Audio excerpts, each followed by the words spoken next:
Hey everyone out there, Pepper Madness back at you, and finally doing a video that doesn't have something to do with forging and stuff like that. What we are going to do today though is we're going to do some cooking with cast iron on top of my wood cook stove. It's an old vintage model from back in the 30s, I believe, that I did some work to and made it safer in the house. Okay, I'm going to flip the camera around to the cooking spot.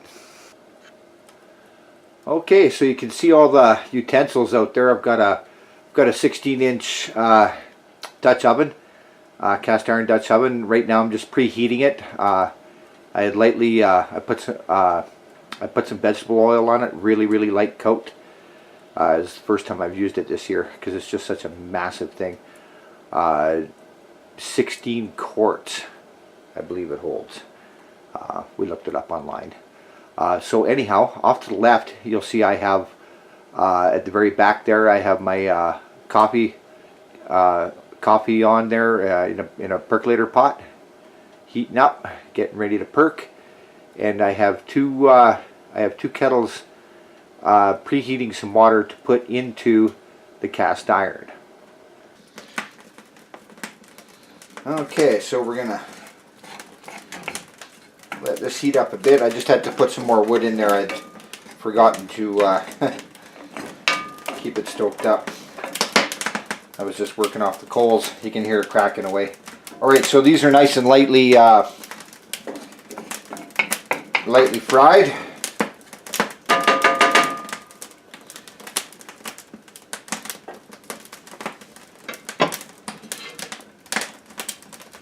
Now, the reason I do that with the frying pan, heating stuff up in the frying pan and putting it in here is so that it doesn't have to heat up in such a large container, because it just takes more time, right? So we'll just throw that in.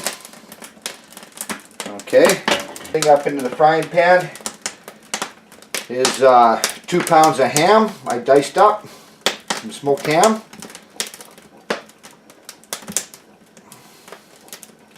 Like I said, I just do this for a preheat. Okay, that's done. And some of our own canned tomatoes. We'll just give this a little stir.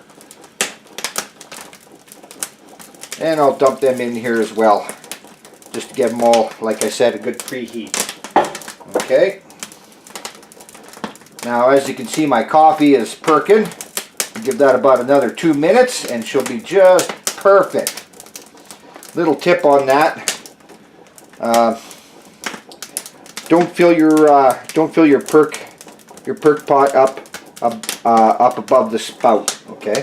The spout being right here. Okay? Don't fill it up above that. Otherwise you'll get overflow coming out of your spout when she starts perking. Okay, so this will heat up. This will take probably about a minute, and it'll all be good and warm. We'll put in some of our canned beets. Oh, if I can get it open.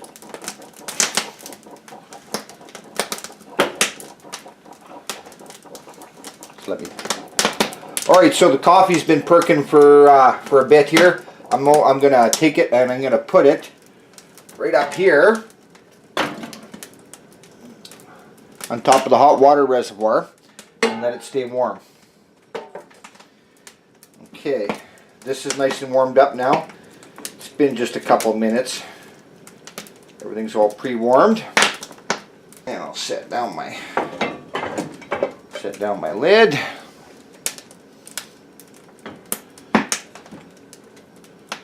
And we'll pour in the tomatoes and ham right there. Okay.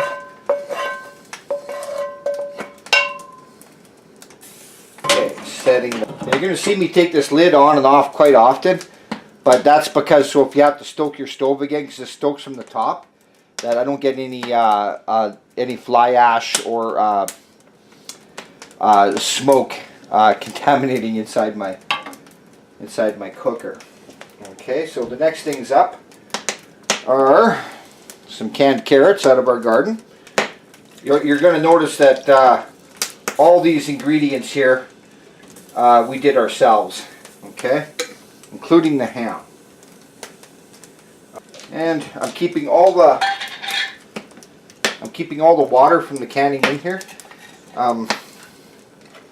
just so we don't have to run any water, use up any water from any other sources, from your emergency sources or whatever else, right? So we got some potatoes, and these ones here will break up really good once I get them all. There we go.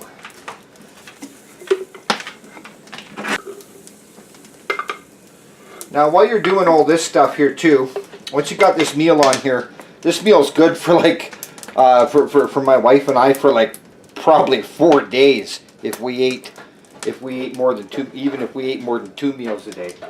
That's a lot. That's 16 quarts in there. It's a huge amount. Spices and stuff. What I do like putting in is I like putting cinnamon in. Okay, it's also really good to fight against the cold and stuff, especially if you're running with no power and you got wood heat, okay, which is all I use. Okay, that's all I have here. I have wood heat and wood heat only. No electrical heaters and no natural gas. Just wood heat only. You're going to see I'm going to be using a lot of potatoes in here, but mainly these the spuds I just threw in here, the canned ones.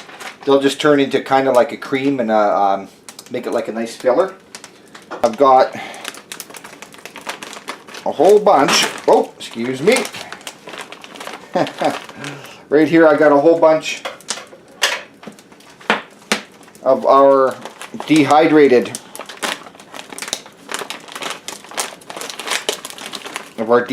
potatoes that we did about 2 years ago. So it's about time to use them up. And you'll notice I did them up in small packages. Okay, so lid off.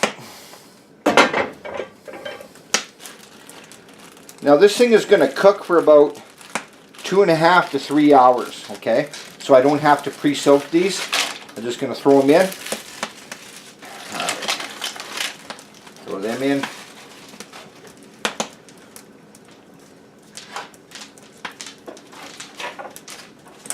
Push them all down a little. There we go. Okay. These are heated up now. You see how fast this moves along, eh? These are all nice and heated up. And a little caution when you're cooking with cast iron. Wrong hand. To use gloves, oven mitts, because this stuff gets hot, especially on a wood cook stove. Okay. In she goes. Boy, that's smelling good with that cinnamon in it. Okay. Now you'll see that the spices I'm adding in here are going to help you with the cold weather, like help your body turn itself into a bit of a furnace. Okay. Now with the stove like this, at 30 or at 20 below Celsius, no, about 25 below Celsius, you're not going to heat your house with it. Okay, it just doesn't put out enough. All right. But with the big wood furnace downstairs, what this one does, instead of having an outside draft, it's got a little draft down on the side over here. Okay, off to the left, down below. And what it does is it draws the air from downstairs where my big stove is, and it brings it upstairs. Okay, and it really helps circulate the heat a lot. Okay.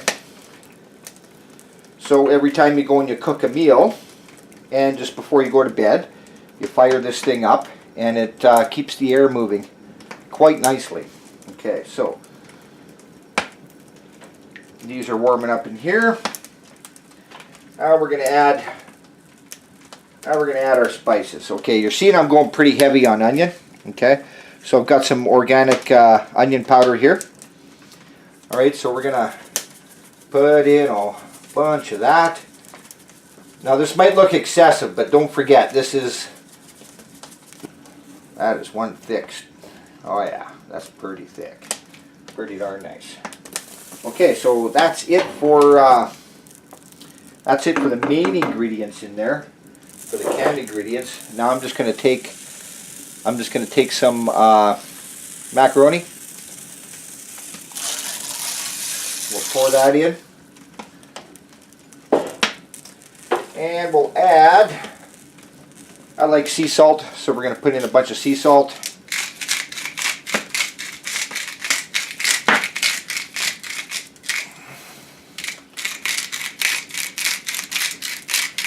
And a bunch of pepper. Now, of course, you can also add in garlic as you like, but this is going to be plenty. This will turn my body into a furnace like crazy. It'll be just insane. Okay, so a bunch of pepper on here. There we go. That's it.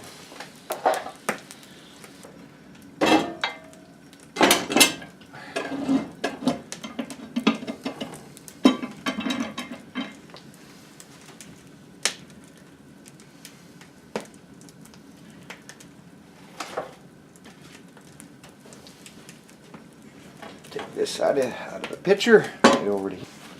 We'll just take a little bit of paper towel now. Okay, and because this is all greased up already, I just gotta wipe it. Okay, don't use water, please. Don't use water on your cast iron; you'll ruin it very, very quickly. Okay, there she goes, all done. Now it's clean, and you can hang it up on the wall. All right, now that the coffee's all done, you've already cooked up your breakfast to get all this going and getting all your stew going at the same time for your midday meals. And once this is all set up like this, normally you just take your kettle and fill it up and put it way over on the back edge. We'll just scooch on over there a sec. There, that's a better picture anyhow. You don't need to see me in there totally. Yeah. Okay. You just put it over. I got my coffee just sitting here staying warm. And in behind it right here is a full kettle of water. Okay. So it's always good to keep a full, a hot kettle of water, or a hot kettle of water on all the time in case you gotta unfreeze some pipes, or just something as mundane as making hot chocolate for the kids.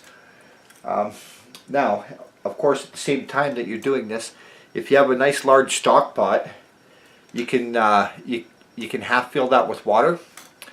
Put a little bit of laundry soap in it, and throw your laundry in from the night before, your socks and underwear, even pants and shirts, all that sort of stuff. And you can just let that sit there and bubble. You can just let that sit there and bubble and boil for a bit, and then take it all out, wring it, like carry it over to your bathtub, dump it, wring it out, and get as much soap and stuff out of this as you can, and then repeat the process without the soap one more time, and you should get it all out. And of course, then you just hang it up above and dry it out. So while that might seem like an inconvenience or whatever, it's better than letting everything pile up while the power's out, because all of a sudden now you're not watching TV, you're not on the internet, so it's a really good time to practice that kind of thing. As far as these wood cook stoves go, I wouldn't recommend buying an old one like this, because I had to do a lot of work to this to make it safe, and it's still not CSA approved. Not a big deal. It is safe though. I would go get a certified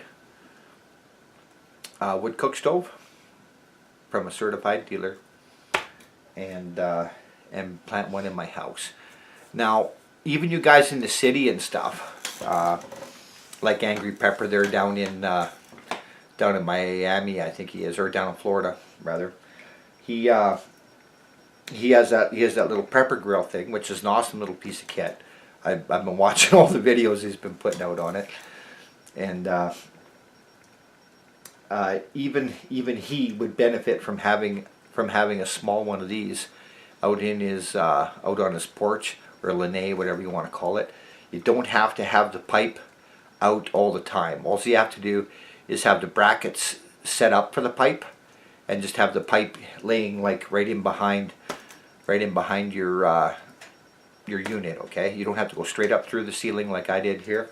You can just poke right out, go up to an elbow, poke out, and then one more elbow and go up above your eaves, about 3 feet above your eaves, and you're good to go. That sort of thing. No, this thing is not portable.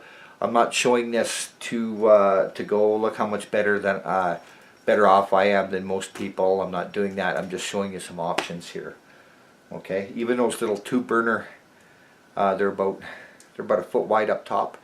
Those little 2-burner units, kind of like a potbelly stove. Survival Metal Man. That's who I've seen had it. Okay, I'll quit rambling like an idiot here. Alright, so there, you've seen the setup. 2 hours, this will be good. About 15 minutes to perk your coffee. Alright, see? Nice and black. Oh yeah, that'll wake you up. One more thing, I just want to show you something real quick. Listening to the ramblings of an idiot. So after you've used your kindling to get your fire going and stuff, you want to chop up some very nice, some nice dry wood. This stuff here is spruce. Okay, so you want it about this big. All right, I don't know if you guys can see that. There we go. That's better. You want it about this big to start off with. This is what I like to cook with because it burns hot fast. Okay, and it'll leave you a good bed of coals. And when you're doing a longer heat, I have what I do when I get near the tops of the dead dry trees. I cut all these little things like at an inch and a half. Okay, all my wood is 9 inches long, so that means I can put a bunch in the back and then fit a bunch up front. Okay, I don't want to open this right now because it's really hot and I'm sweating sitting here because it's. So like I said, you can do your cooking, your laundry, your coffee, and a meal pretty much all at the same time, just on this little thing here. Okay,